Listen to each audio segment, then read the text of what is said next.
Yeah, and I know it's so cliche, but it's like every time every time I've set a goal thinking that the goal would be the big accomplishment, it's been so shattering because you get it, you achieve the goal, like whether it's being able to like live anywhere and travel, or Mm. whether it be like earn a six-figure business, or whether it be like even getting a muscle up, Yeah, yeah.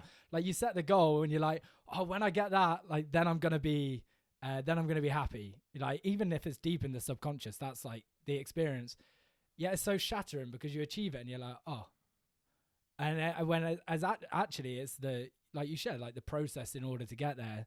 And I know that sounds really cliche, but it is. Like if you can fall in love with the process, always have goals, because the goals. Else, how do you have a process if you don't have a goal to work towards?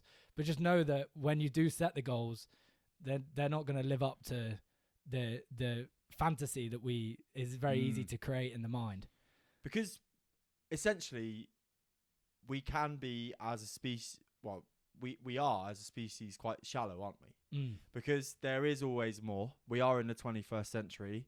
Doesn't matter whether you may have a really quick car, but there's going to be one faster. You may have a lot of money in the bank, but there's always somebody else with more money in the bank. You may have a really amazing physique, but go to world bodybuilding, there's people with a better physique than you. There's Mm. always more to get.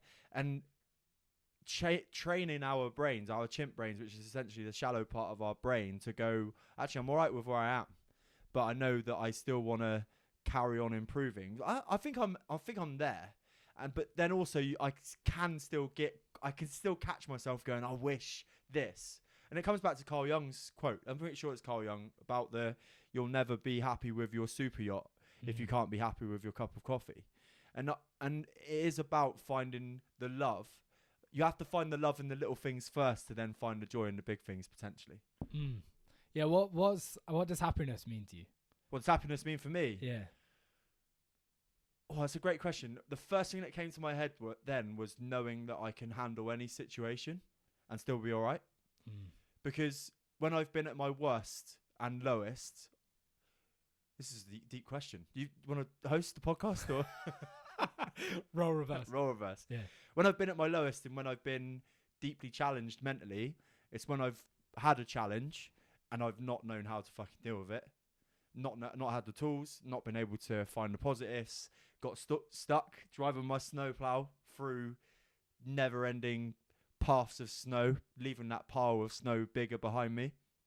So happiness means to me being in a situation where I know whatever comes at me, I'll be all right. Mm. Which might be, it's quite an interesting question, and it's nice that I had an answer, but looking at it, maybe I could develop that to be a bit more softer, because happiness is like a softer, in not in a weird way, but just like happiness is a soft word, right? Like in terms of it's quite a chilled word. Happiness. What is happiness? Like Yeah. I think peace and happiness can cross over. I think you're happy when, I don't know, mate. It's a great question. Mm. Yeah, it's interesting, isn't it? Go on, what's yours? I mean, James Smith, he's on the side over there, but I actually really resonate with something that he shared a while ago, and that was happiness is wanting what you already have, and that resonates with me. Like when I feel happy is when I accept, accept reality for what it is, rather than actually wanting something different. It's hard to be happy when the reality that you're living right now is different to the one that you want to live. Yeah. Whereas I find that, happiness is wanting what I already have.